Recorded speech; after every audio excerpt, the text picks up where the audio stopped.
എൻ്റെ പൊന്നു പ്രസിഡന്റ്, അടുത്ത ബോർഡ് ഇലക്ഷനിൽ നമ്മൾ തന്നെ ജയിക്കും. പിന്നെ അത് ഉറപ്പല്ലേ. പക്ഷേ നാളെ നമ്മൾ മീറ്റിങ്ങിൽ പറയാൻ പോകുന്ന ഡിമാൻഡുകൾ, അതാണ് പ്രധാനം. നിങ്ങൾക്കറിയാലോ, സ്ത്രീകളാണ് നമ്മുടെ ഓഫീസിൽ കൂടുതൽ. നമ്മൾ അവർക്ക് വേണ്ടി സംസാരിച്ചാൽ, നമ്മൾ അവരോടൊപ്പം ഉണ്ടെന്നവർക്ക് മനസ്സിലായാൽ, പിന്നെ പുഷ്പം പോലെ ജയിച്ചൂടെ പ്രസിഡന്റ്? അതിനു വേണ്ടി പ്രസിഡന്റ് നാളെ സഭയിൽ സ്ത്രീ സുരക്ഷ, സ്ത്രീ സമത്വം ഇത് രണ്ടും ഉന്നയിക്കണം. അത് നിറവേറ്റണം. ഇതിൽ മെയിൻ സമത്വമാണ്. ഇക്വാളിറ്റിക്ക് വേണ്ടി നമ്മൾ ശബ്ദം ഉയർത്തണം. നിങ്ങളൊന്നും കൊണ്ടും പേടിക്കണ്ട, നമ്മളെ ജയിക്കൂ.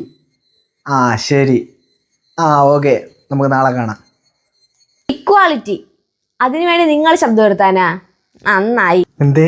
നിങ്ങളെ ഫോണിന് 60,000 രൂപ, എൻ്റെ 12,000 രൂപ. എനിക്കൊരു ഡ്രസ്സ് എടുക്കണമെങ്കിൽ 1000 രൂപ, നിങ്ങൾക്ക് 2000 3000. അതൊക്കെ പോട്ട്.